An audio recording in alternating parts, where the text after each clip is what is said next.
Hannah works as the clinical director with Breastfeed LA on the perinatal education team at Eisner's Women's Health Center and in private practice as a lactation consultant. Hannah's approach to supporting families during their transition into parenthood is strengths-based and focuses on informed decision-making, building self-efficacy, and developing communication skills. Driven by an ardent belief in the inherent dignity of all people, Hannah seeks to increase the number of safe spaces for women and children of color, particularly during major life transitions such as childbirth and early parenting. As a teacher and mentor, she strives to advance the understanding that breastfeeding and chest feeding is a vital piece of increasing health for whole communities, and therefore a crucial public health intervention, particularly for underserved groups. Welcome, Hannah. Thank you so much for being with us today. Thank you, Sarah. What a lovely welcome. Good morning or afternoon to those of you in Kansas. Ladies, non-binary folks, gentlemen, if you're joining us, thank you again for having me. It's my absolute pleasure to spend the next hour or so with you, talking a little bit about, or maybe a lot about, everything that you wanted to know, probably some things you didn't even know you wanted to know about becoming an IBCLC. Let me get my screen share going for you. All right, so I got a thumbs up, so that means we should be good here. During this presentation, what I would really encourage you to do is please locate the chat feature. I believe in Whova, Brenda said, and use it. But wherever you can find a chat that works, please go ahead and use it. Although I absolutely know that we're working within a webinar format. If you've ever met me before or talked to me for any period of time, you know that my favorite thing in the world is people. So I really do want to hear from you throughout this presentation. It's going to make it more fun. It's going to make it more interactive. I know we're coming up on lunch, so people are kind of like starting to get those drops in blood sugar and want to go get a sandwich, which you can do, by the way. No one can see you. Go get a sandwich.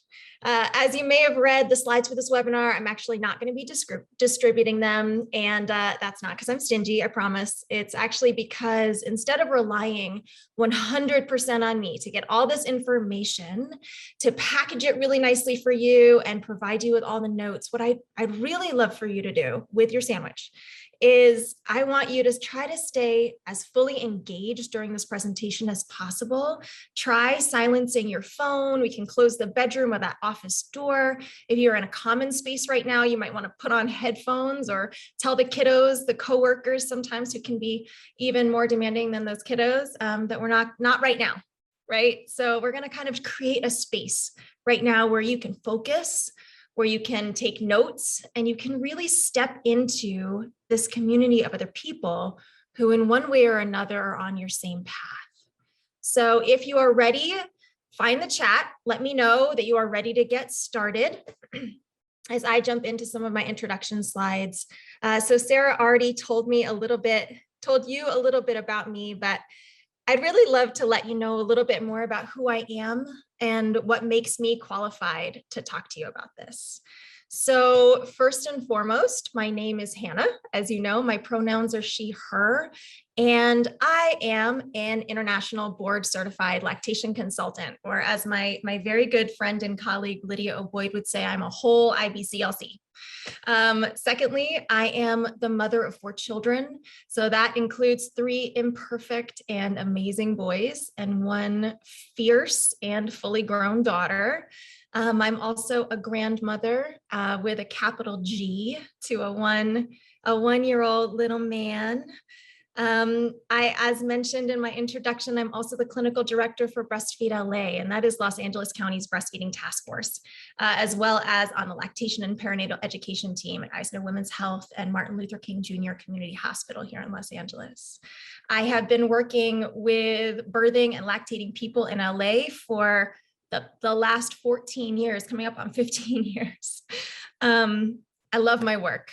I love my work because it is my way to show my love for my community, which is my second to my family, my greatest love.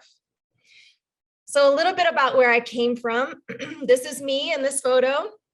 a teeny tiny little nothing.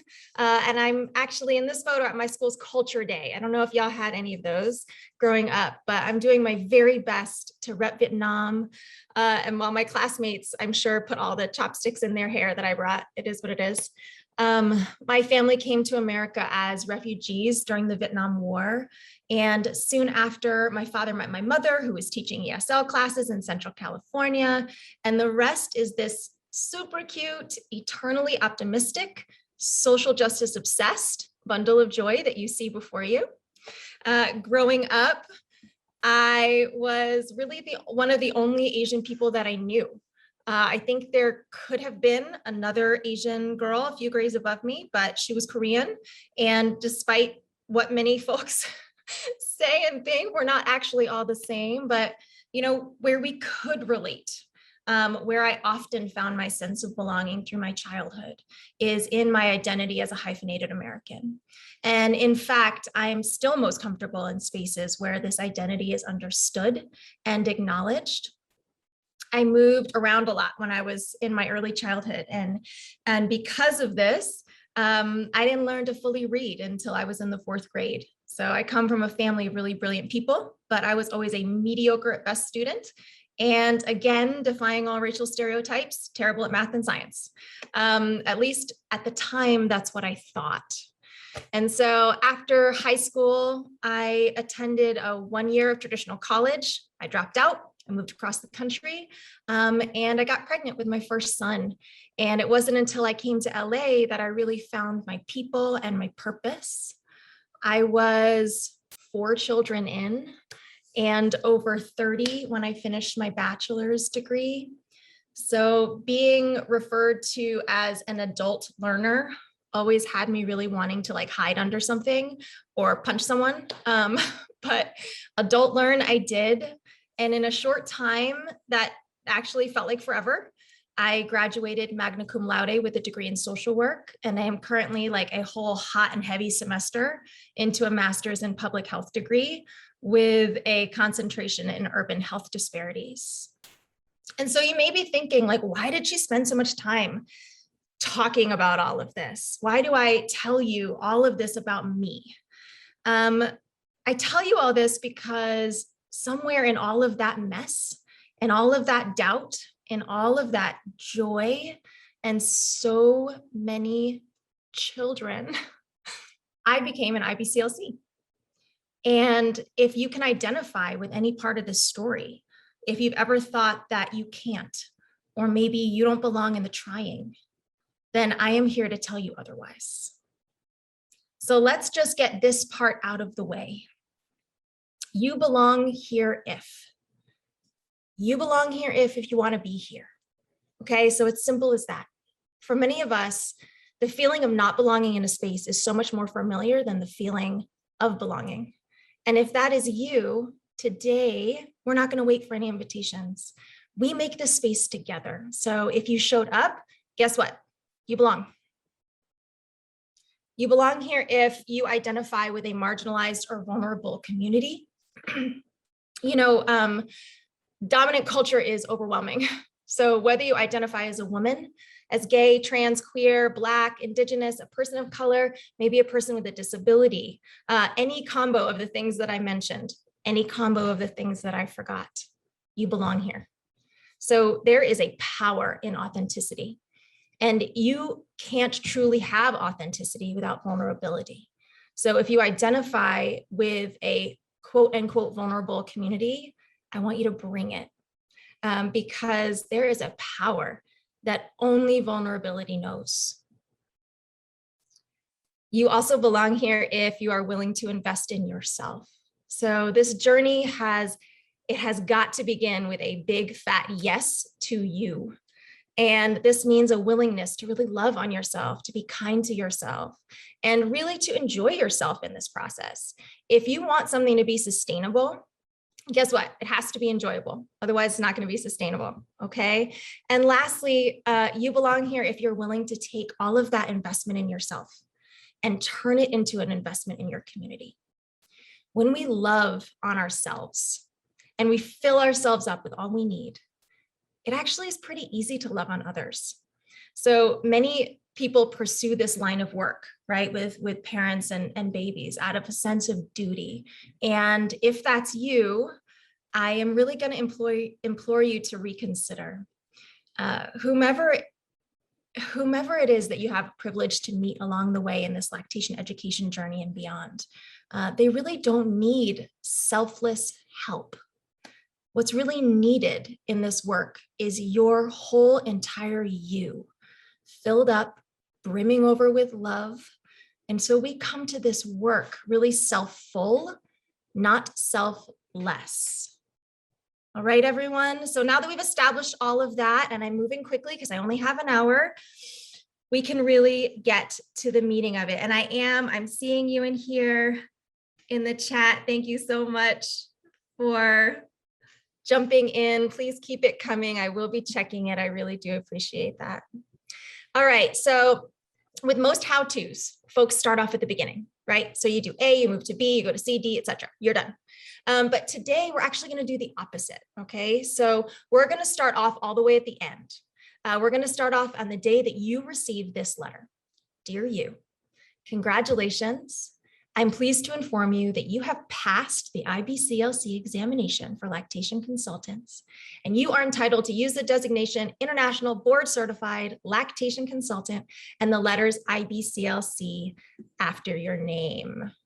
So the first thing that you need to know about becoming an IBCLC, if that's on your bucket list, is that in order to have this designation, to use these letters and to work in lactation within the scope of lactation consultant, you must pass the IBCLC exam. It's administered twice per year by the IBLCE credentialing body, the IBCLC credentialing body, the IBLCE. Whoa, okay, so many acronyms. So now everybody, I know you're all muted, nobody can hear you. So wherever you are, I want you to repeat after me. IBLCE. Okay, for those of you that are new to public health, something that you should know kind of in advance is that we love our acronyms.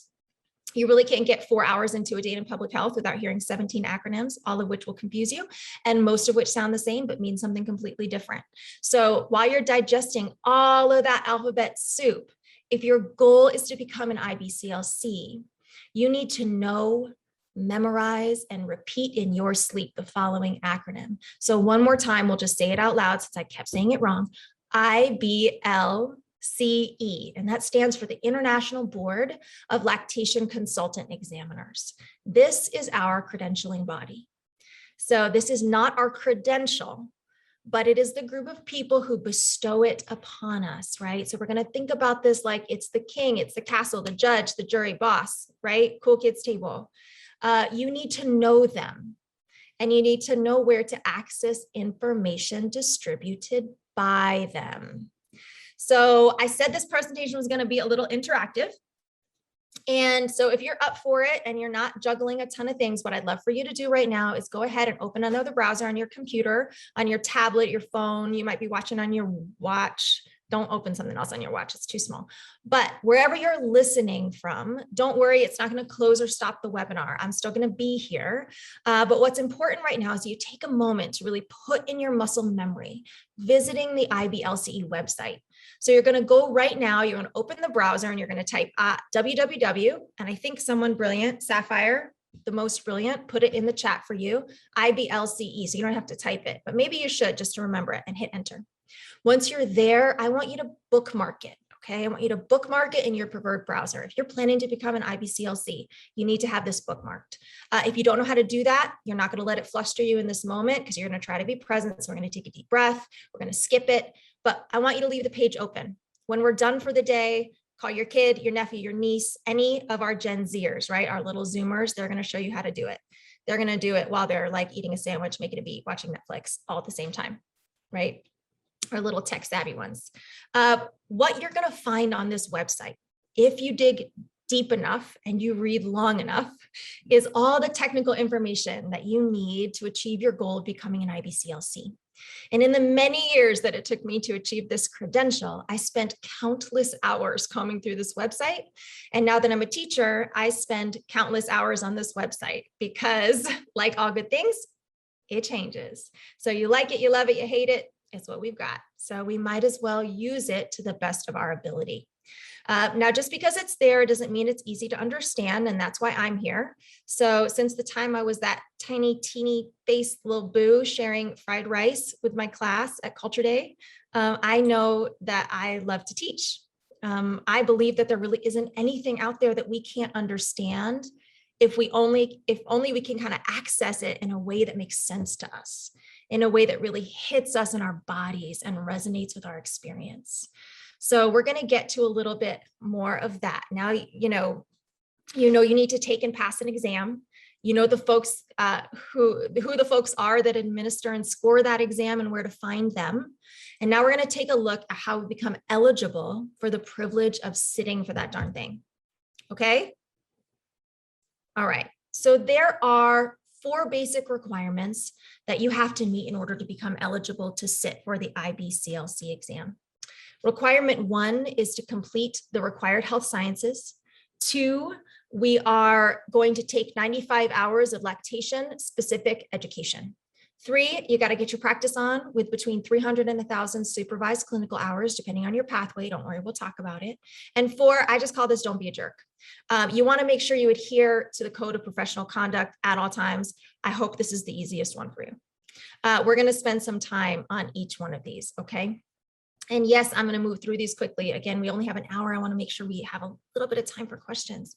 So first up are your health sciences. And there are 2 ways that you can meet this requirement. You are either a recognized health professional or you got to go to school. So we're going to take a look at the first. If you have a license or degree as any of the following recognized health professionals, you already meet this first requirement, okay? So if you are a dentist, dietitian, midwife, nurse, occupational therapist, you can read the rest, but this just in, we did hear that there was a licensed clinical social worker in our area who was cleared to go pathway 1 as a healthcare professional. It is not listed on the website. So if you think you might be there, we're gonna call, I'm gonna go over that. If you are any of these things, congratulations. Step 1 is done. Check it off your list. All right. There should exist a pretty simple yes or no to this qualification. Okay. So you either are or you are not a dentist, dietitian, midwife, etc. You cannot sort of be these things.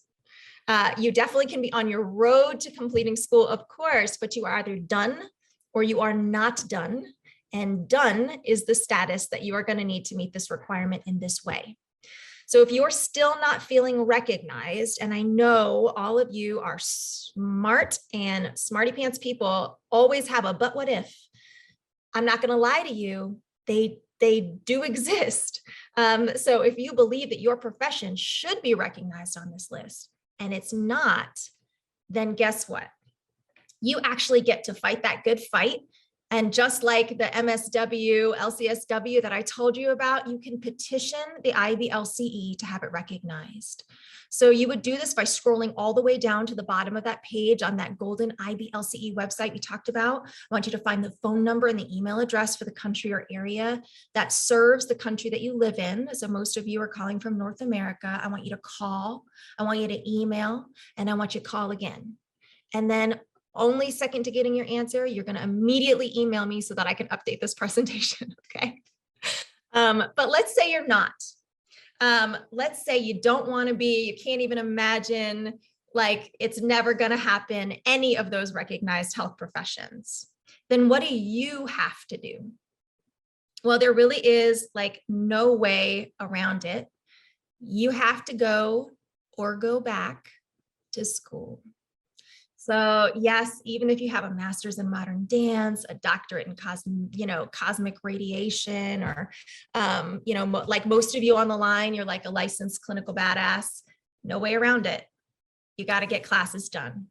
So which classes do you have to do? And here's the official list. All right. So we have got biology, human anatomy, human physiology. Both of those are with no lab. Make a note of that. Costs extra and more time. Infant child growth and development, introduction to clinical research, nutrition, psychology or counseling or communication skills, sociology or cultural sensitivity or cultural anthropology, And then you have 6 additional courses: basic life support, medical documentation, medical terminology. All of these are listed here. I know you can all read. Are you tired? Are you overwhelmed and ready to give up? Okay, I don't want you to do it. So now's a nice time. We're going to pause. We're going to talk about the number one reason that I see people give up, or worse, never even start, although they'd be actually the most phenomenal LC on the planet. Traditional school is scary. Maybe you weren't a good student growing up. Maybe you were, and maybe you have several degrees already, but you're also like $100,000 in debt and can't imagine spending your precious time and money doing it again. Or maybe you, like me, have like 147 children. You started school once, you stopped, you started again, you stopped again, and you really can't bear to have another dream deferred. These are all real fears, right? They come from real places. And I really can't sit here and tell you that you can't have them. I also can't say to you that you can do it big enough or loud enough or enough times to make you really believe it. But what I can do is I can ask you right now to get out a piece of paper or your notes on your phone. I'm going to ask you to give close your eyes for a second and just take the next 30 seconds. I'd like you to write down whatever comes to mind when I ask you the following question. Why do you want to become, or those of you who are recertifying, stay an IBCLC? Okay, so I want you to take those 30 seconds right now. Your cameras are off. Take a deep breath. I want you to write whatever comes to mind. Why do you want to become an IBCLC? And we're going to sit for just a few more seconds while you're writing. And it might even be silent, and get used to it because silence is beautiful.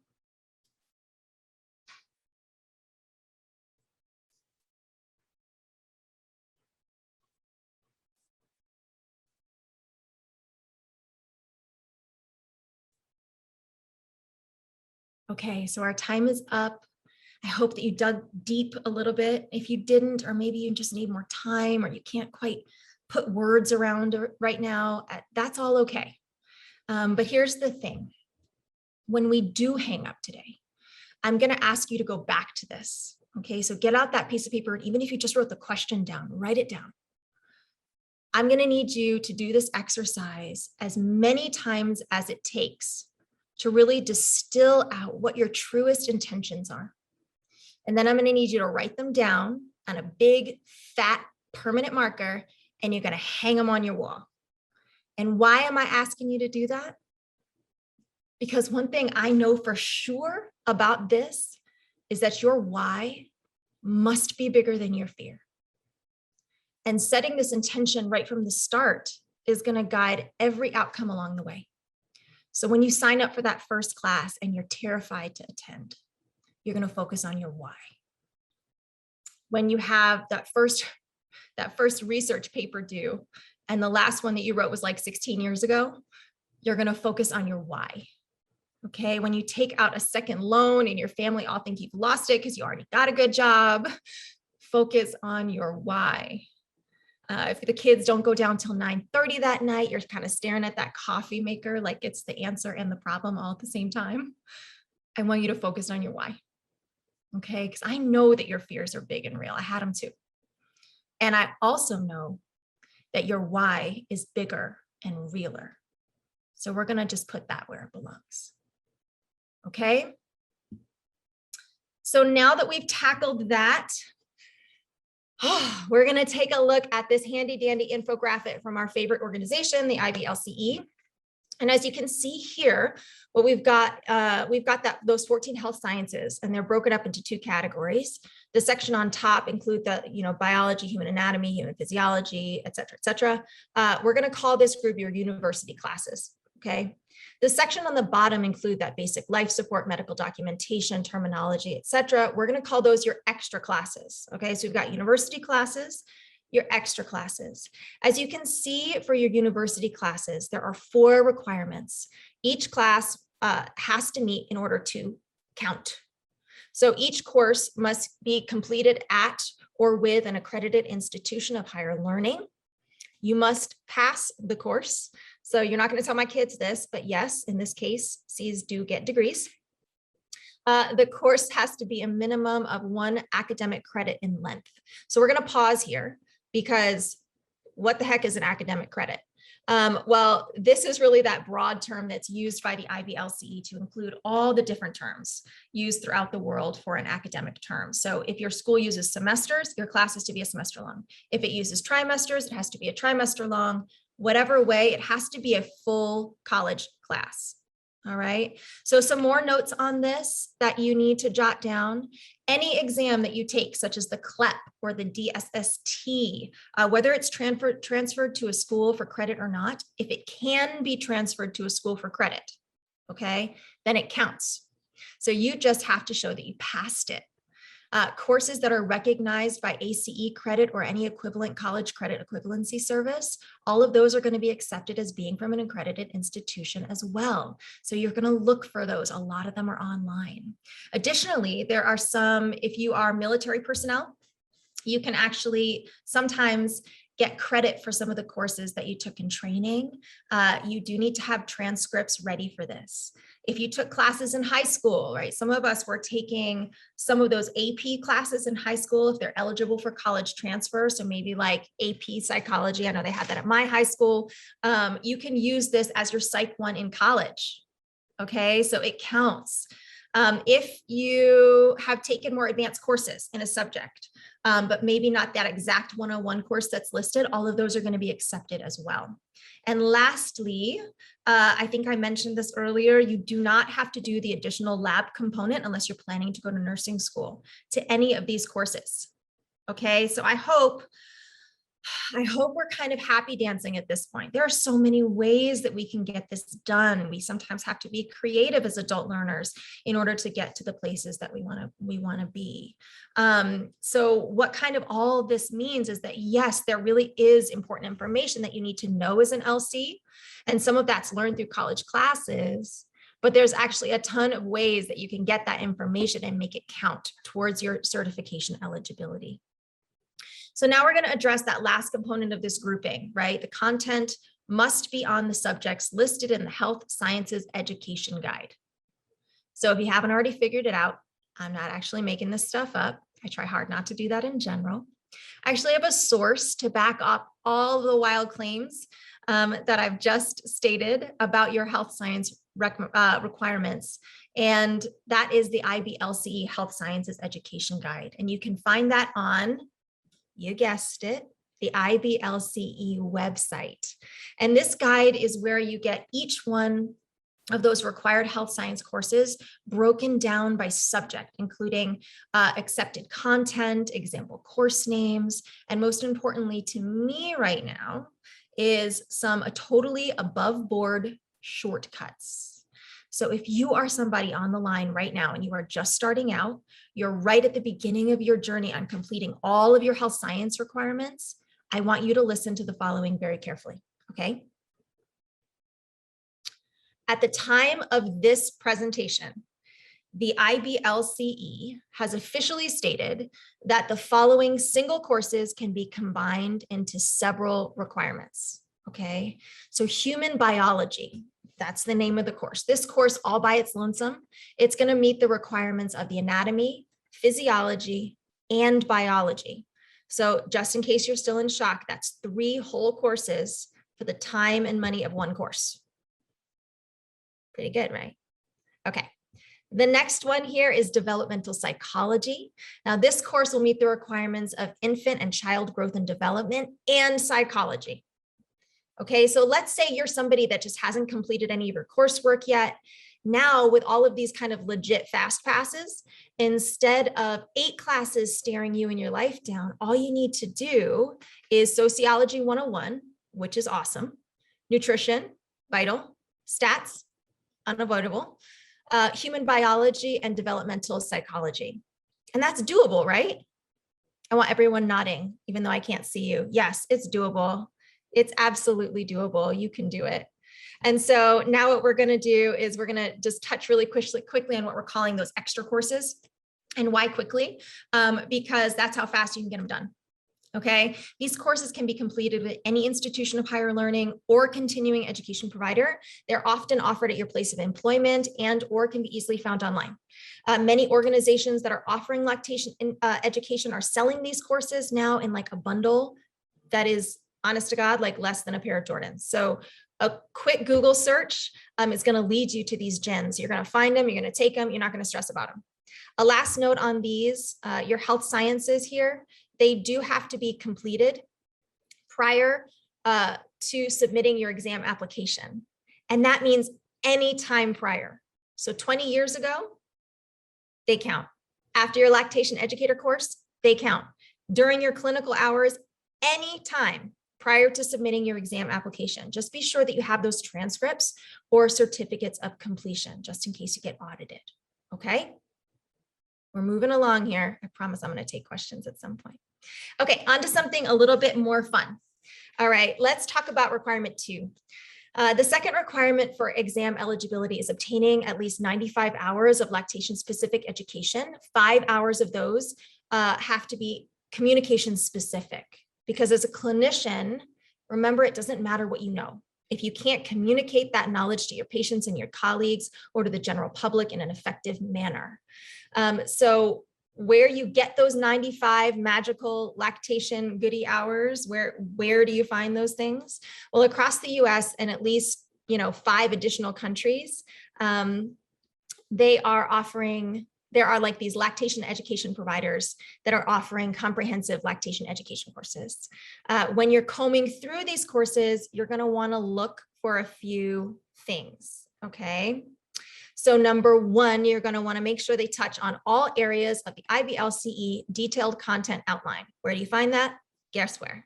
IBCLC website. 2, you're going to want to make sure that these courses are taught by IBCLCs. Your instructors might have additional credentials, but those are not, of course, required. And 3rd, you might be interested to see if the program is LEARC approved. So LEAARC, I told you about these acronyms, which stands for the Lactation Education Accreditation and Approval Review Committee, is the gold standard for quality for lactation education programs. On their website, they do have a list of approved programs that you can check out, but I do want to make a note on this, a special note to say that really not every incredible program is listed here. Some are just getting off the ground and they're in the process of getting their LEARC approval. And for some, they honestly simply don't choose to go through that process. And the IBCLC does not require this approval for lactation specific education courses, okay? So as there are so many out there right now, I'm going to highlight just 3 of my favorites, but I really encourage you to do your own homework to find out what course fits best for you, for your lifestyle, your learning goals, and your values and beliefs. And yes, I said values and beliefs. And that's because it's 2021. And I'm really happy to report that you don't have to sign up voluntarily to take part in 95 hours of something or someone that you do not believe in. And this is not to say that our assumptions and our beliefs can't be challenged or that we can't or shouldn't grow, because of course we should. But what it does mean is that if a program, an institution, if a paradigm or an instructor is out there causing harm to you and or your community, there are safe, brave, and productive spaces out there for you to learn about human lactation. I promise you. Many of my mentors, my friends, my colleagues, we fought long and hard to create these spaces. So we want you to come, enjoy, definitely pay for the fruits of all of our labor, and really go where you feel seen, where you feel heard, and where you feel celebrated. Okay, so up first, here is the Indigenous Breastfeeding Counselor training. This is a 45-hour training that was really masterminded by 2 inimitable women, Cami Goldhammer and Kimberly Morsalis. This training is Native owned, it is Native designed and Native taught, and it is specifically for those that self-identify as Indigenous. So for more information on that training, you're going to go to that Gmail and email those 2 wonderful women. They also have a Facebook page that you can check out. All right. Next up is the Black course. The Black course is a 45-hour lactation course led by and for aspiring Black lactation professionals and non-Black allies who are supporting Black communities. The geniuses behind this one are Ngozi D. Walker-Tibbs, Lydia O'Boyd, Tanifer Kamara, and Felicia Brooks Floyd. And all the information on these trainings you can find at theblackcourse.com. And of course, last but not least, some shameful self-promotion. Breastfeed LA's lactation education program offers a 95-hour didactic course that's divided into 2 parts. So part 1 of our course prepares students to work as lactation educators. Part 2 covers content on clinical lactation support and lactation skills for those who are interested in continuing on to become lactation consultants. Our lactation education specialist course was really created as part of an initiative to diversify the lactation workforce. It is proudly taught by women of color, lactation consultants, and we teach within a framework of reproductive justice. So our curriculum is culturally responsive, it is intentionally inclusive, and it's tailored to the specific needs of our diverse communities.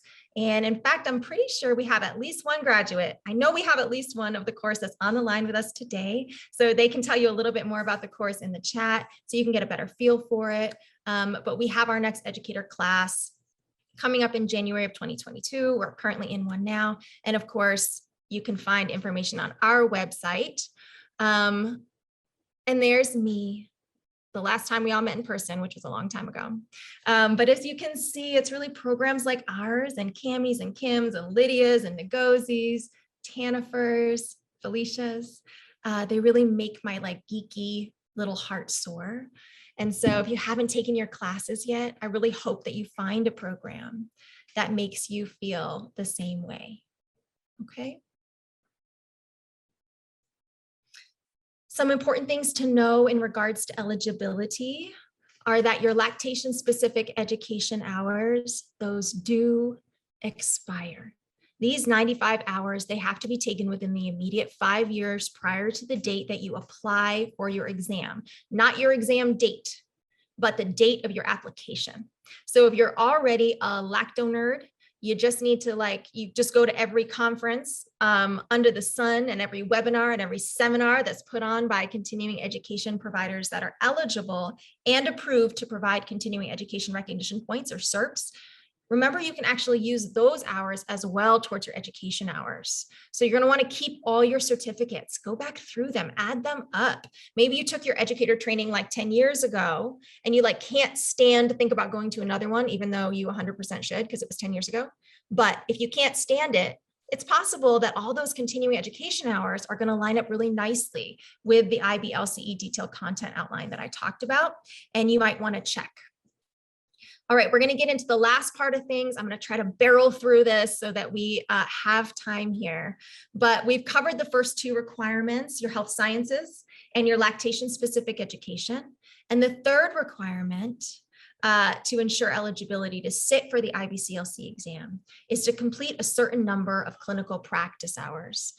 Clinical practice hours are those hours that you spend hands-on working with lactating people and their infants, and they're typically under the supervision of an IBCLC, but not always. The exact number of those hours that you must spend in clinical practice, they depend on your chosen pathway. So there are 3 pathways to choose from, and they are aptly named: Pathway 1, Pathway 2, and Pathway 3. So we're going to take a quick look at all 3 of them. All right, Pathway 1. So who is it for? Pathway 1 was designed for anyone that's already been working in an official capacity with lactating people and their infants for a while. And that includes that handy dandy list of recognized health professions that we went over before at the beginning of the presentation, but as well as our peer counselors. Okay, Pathway 1 candidates are required to complete 1,000 hours of clinical practice in an appropriate supervised setting within the 5 years immediately prior to examination. So to determine if you're eligible to be Pathway 1 candidate, you want to first ask yourself, are you a recognized healthcare professional or a peer counselor with a recognized peer counseling organization. For recognized health professionals that have been working directly in lactation support management, here are what is considered to be an appropriate supervised setting. Okay, so we're talking hospital, birth center, community clinic, lactation care clinic or practice, and our primary care practitioner's practice or office. So if you're a nurse and you work in a hospital with lactating people and their infants on a regular basis, you should be looking into Pathway 1. Now, if you're a nurse that works in an optometry clinic that only serves male natal sex monks, like meaning your whole career, you've never touched a baby or seen a drop of human milk, then I do want you to stay tuned because we're going to talk about you in a minute. You might be eligible for Pathway 1 technically as a nurse, but you really have some big life decisions in front of you, or you really need to figure out if that's the best pathway for you at this time. And all of that's going to be discussed later. So let's recap. If you're a recognized health professional and you work with lactating people and their babies regularly, and you do this in an appropriate supervised setting, you should heavily consider Pathway 1. So all my Pathway 1 folks, you know who you are already? Yes? Okay, so that takes care of you and my health professionals, most of you. But don't hang up because there's kind of more that you need to know here. So if you are not a recognized health professional, but you work with lactating people and their infants in an official capacity, you need to ask yourself if you can qualify for Pathway 1 as a peer counselor. And if this sounds like you, the first thing you want to do is to check to see if your organization is listed on the IBCLC list of recognized peer counseling organizations. At the time of this presentation, we are talking about these. Okay, I'm not going to read them, I promise. Please note, can you see them? Okay, good. You got them. All right. Please note that some of the heavy hitters here, such as WIC, are not listed on this list that's listed on the website.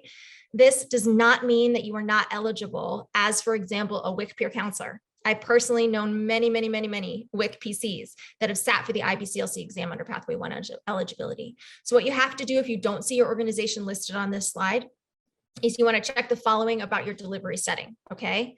So do you or the organization you work for provide structured training programs for counselors, which include comprehensive education in breastfeeding and lactation management? Okay. Do you have a code of ethics or professional conduct? Do you provide structured supervision for counselors with an appropriate level of training? And do you provide a continuing education program for counselors? If the answers to all of those are yes, then you're going to contact the IBCLC. And remember, you're going to petition to be accepted as a Pathway 1 candidate. And why on earth would you want to do that? Well, other than to pave the way for future lactivists to come, there's this thing that's really special about Pathway 1. It is, I saw somebody in the chat say, sheesh, 1,000 hours. It is a whole 1,000 hours of practice, but as a Pathway 1 candidate, one, your hours don't need to be directly supervised. However, you are getting them done, like however you're getting them done, and that worked for you and your employer or your organization, it works for the IBCLC too. And two, you get to count any and all of the hours that you completed within the past 5 years, immediately preceding your application date. And you're going to do that using this fancy spreadsheet. Okay, and where do you find this witchcraft? On the IBCLC website. One resource with a lot of different information on them. And just because it's a hard one to navigate, here's the direct link. We'll make sure that this does get sent out to you all. All my Pathway 1ers, we want to give yourselves a shout out in the chat. Let me know if you're a recognized health professional or a peer counselor and where in the world you're tuning in from. So at this point, you should be able to determine if you're eligible for Pathway 1. What you might not 100% know is if you are eligible or not, if you want to go Pathway 1. So let me give you an example.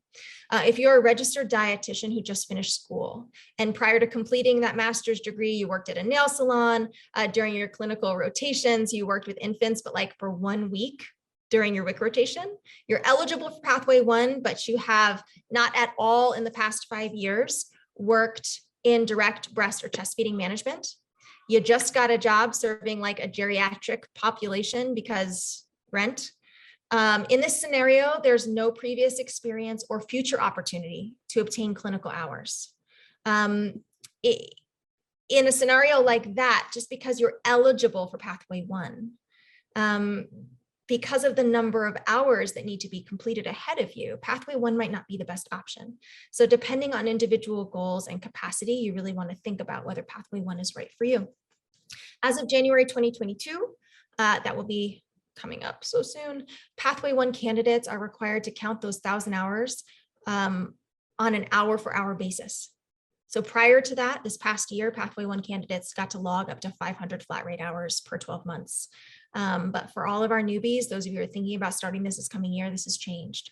So if you can't bang out like the majority of those 1,000 hours with previous work, you might have a very long road ahead of you in meeting Pathway 1 requirements. So depending on your situation, your ability to obtain hours, your personal goals, I want you to sit down with that piece of paper, the calculator, lay out your options, and remember there are other pathways. I have worked with many, a Pathway 3 nurse or a Pathway 2 dietitian. So we're going to keep listening.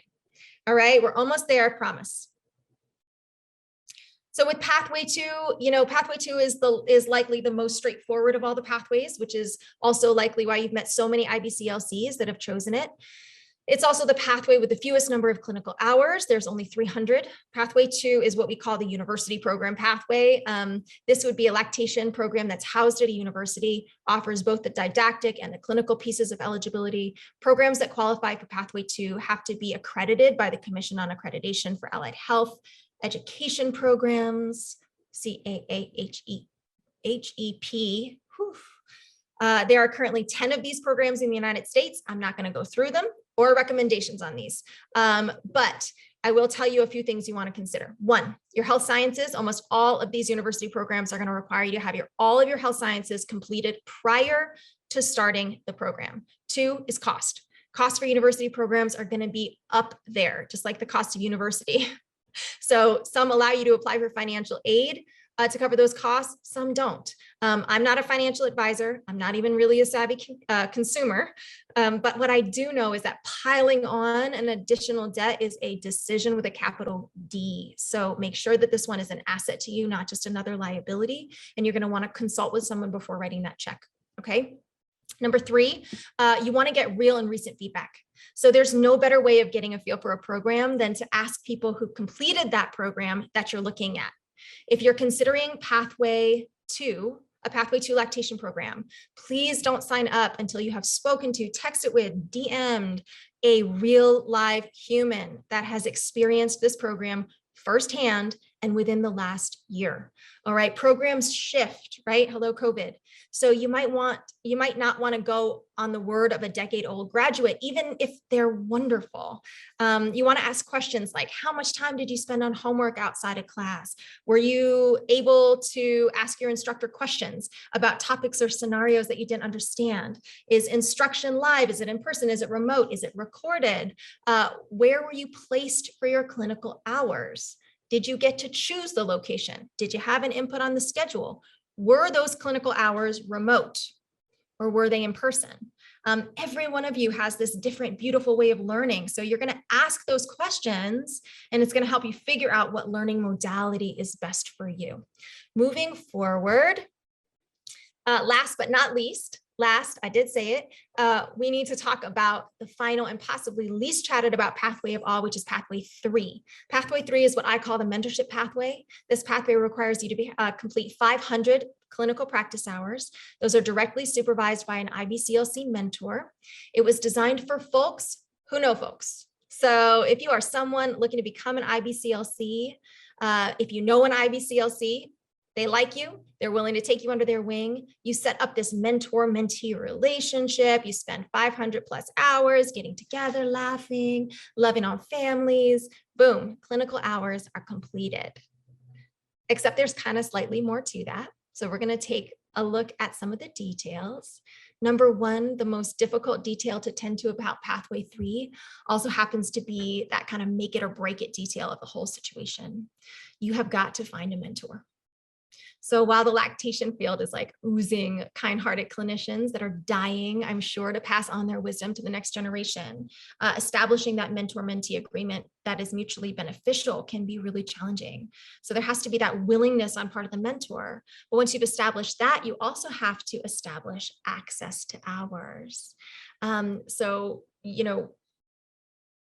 This is often where people stop altogether, is that independently, it can be really difficult to find an IBCLC mentor. However, once you find one, oh my goodness, just like watch the heavens open up. All right. So pathway 3 is such a wonderful option for so many reasons, but here are my top 3. Number 1, it's one-on-one learning. So you get that one-on-one clinical teaching practice and immediate feedback. That means that it's at your pace, your learning style, your strengths, and your areas where there's room for growth. All of that's taken into consideration. It's tailor-made. Like, I want you to think like Coco Chanel, rest in peace, came to your home, took your measurements, made you a skirt suit. Okay, it's just for you. Number 2, you find your people. You have a chance to establish that true mentor-mentee relationship, which, let me tell you from experience, it lasts for so much longer than the time frame of your clinicals. I studied under my first mentor in this field for 3 years before she kicked me out the nest. And even then, we went on monthly walks. We took the kids to the park. We broke bread more times than I can count. She introduced me to everyone she knew. She got me my first paying clients. And more than that, she really believed in me. And she believed in me, like, especially if I was in a time where I was doubting myself. My third reason for pathway 3 is that you really find you. So being so close to someone who spends their time day in and day out doing the thing that you are training for helps you to see what works and what doesn't, what feels right to you and what you might want to do differently. And you get to see, like, up close and personal how your mentor moves through the world. And then you get to decide how you want to move through the world. So some tips on finding a mentor. Number 1, you're going to meet everybody. So I want you to get involved with your local and state initiatives. You got people on this call right now. You're going to meetups. You're going to attend group sessions where appropriate. You're going to use, like, all of those internet stalking skills I know y'all have to make a list of the people that you admire, who you want to study under. You're going to figure out what they're involved in and how you might use your unique skills and talents to offer assistance where needed. And this one, of course, comes with a couple disclaimers. And so this is an important piece. So I want everyone to really listen up. Number 1, you do not insert yourself into sacred spaces. Okay, just because something's publicly advertised, it doesn't mean that it's open to the whole entire public, especially if you're attending only to serve yourself. So we're going to be really mindful of the safe and sacred spaces that people have built for families and for themselves. And while you might inquire, nothing wrong with inquiring, you have to wait for an invite. Okay. Number 2, I want you to respect people's right to peace. So just because you work best at 10:30 at night or 6:30 in the morning on a Sunday, it doesn't mean that the person you're contacting does. Call during business hours in their time zone. I could get better at that probably, as Kansas knows. Number 3, text is not a professional form of inquiry. Okay, so don't be texting, Facebook messaging, DMing somebody as an initial introduction. You might call me old-fashioned, but if you're not gonna pick up the phone or send me a very brief and professional sounding email, I may not respond. Others might disagree on this one. And 4, this one's important too. I want you to follow up to be helpful, not annoying. Okay. So chances are your dream mentor is like busy, busy, busy. So follow up emails and phone calls are almost always welcome if they are to help shoulder the workload, not if they are to complain that your inquiry wasn't at the top of somebody else's list. Okay. So 2, you're going to make sure you're going to be intentional and you're authentic. One of the best ways to connect with those that want to mentor you is to be yourself out loud in as many places as will have you. The lactation world is small and people will take note of who they connect with and who they don't. If you're really being you, you're not going to be everyone's cup of tea, but you will find the people who believe in you and want to help you get to where you're going in any way they can. And number 3, if all else fails, I want you to apply to a program. This is by far the easiest way to find a mentor, is just let somebody else do it for you. So there aren't many out there, but clinical lactation training programs do exist that they match students directly with mentors in a manner that supports Pathway 3 eligibility. And as a matter of fact, it is my great pleasure to announce Breastfeed LA's partnership with the Kansas Breastfeeding Coalition as your fearless leaders, Sapphire and Brenda, create their very own Pathway 3 program in Kansas that is based on the program we started right here in LA.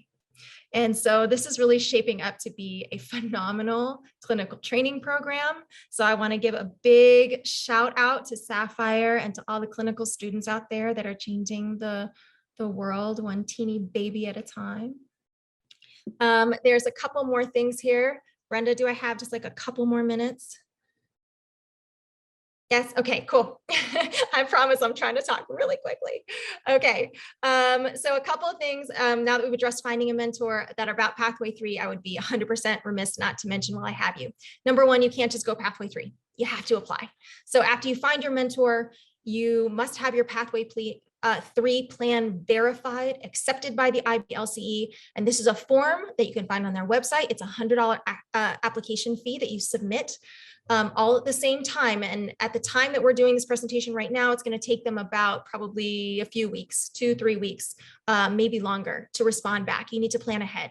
You can't just start to accumulate hours without having your Pathway 3 plan verified by the IBCLC. Everyone got it? I don't want you 300 hours in and then realizing you have to apply. So apply first. 2, Pathway 3 plans are individually designed by you and your mentor. So the IBCLC will provide us with those clinical competencies for the practice of IBCLCs, but you and your mentor need to figure out how you're going to address the learning to cover the list of duties outlined by the IBCLC. No one's going to write this for you. You got to write it together. You can have several mentors. As a matter of fact, we highly recommend it. Highly recommended to design a plan that includes exposure to a variety of people and clinical settings so that you have that opportunity to build a variety of skills as well. Remember that this is going to take you longer than 500 hours. Okay, so this is where our breathing that we do with our patients and our clients and our kiddos, this comes into play, right? Pathway 3 candidates must start clinical practice hours in an observation stage. This phase lasts as long as you and your mentor agree is appropriate for the safety and benefit of the public. So during that phase, you're hands off, watch only. So during that phase, you're not permitted to accumulate any, not even one clinical hour. That means you're going to spend countless hours, get it? I said countless because you know they're not going to count. Okay, bad dad jokes. Okay, countless hours observing before you get to start into phase 2, which is your supervised clinical practice. Okay, and lastly, if you're going Pathway 3, you need to find and download the Pathway 3 plan guide. It's a 22-page document. You should read it cover to cover, maybe read it weekly, sleep with it, work out with it, read it to your kids as bedtime story. It's definitely going to put them to sleep. This document is where you're going to find everything that I've said and much more about being a Pathway 3 candidate. So if you're thinking of going this route, you must be able to own and execute information independently. And reading this guide is your very first chance to do that. All right. Easy, right? How do we feel? How's everybody feel? Let's see. You're ready to get out there tomorrow morning, get started. Brenda's ready. Well, just in case I have anyone on the line, this is our last piece that's still feeling a little overwhelmed, or maybe worse, they're starting to think that maybe they're good with this whole lactation thing after all. I want to tell you something. So the number one reason that people that I've met who want to become lactation consultants don't is not because they're not good enough. It's because they gave up. So if you'll humor me, we're going to do one last activity, and then I promise Kansas team, we will break. This one might get a little personal. So I want everyone, again, we're going to take a deep breath. Right now, I want you to take a moment and I want you to think back to some time in your life that was really difficult. Okay, a time where something happened to you or you made a choice. And while that was all playing out, the thought in your mind was like, there is no way I'm going to get through this. Okay. And while you're thinking about it, I'm going to tell you mine. So a little over 4 years ago, I told my husband of 12 years that I wanted a divorce. I told you this was going to get personal, didn't I? He didn't beat me. He didn't cheat on me. He didn't sit on the couch all day while I worked and took care of the kids. It was actually the exact opposite. He loved me dearly. He's still a wonderful father and he's an all around good man. But he wasn't my man. And I had been sitting on that information and that truth for a really long time. And so choosing to dismantle the family that I had and rebuild the one that I've got was the most difficult thing that I've done to date. It was also the most rewarding. And so what I'd really love to do right now is I want to hear from you. If you're comfortable sharing, you don't have to tell me your whole life story, but maybe just like one sentence. What's the hardest thing or one of the hardest things that you've ever done? You can put it in the chat. Some of my students in the past have said, birth a child, say goodbye to my mother, go back to school. So I'm going to give it just a second so I can pop in the chat and see what y'all are writing.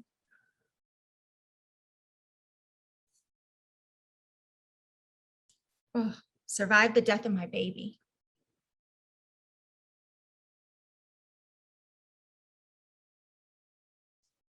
Kept on living after losing my daughter at 37 weeks. Giving birth during my senior year of college. The hardest thing I've ever done was to admit I've been hurt by someone I trusted.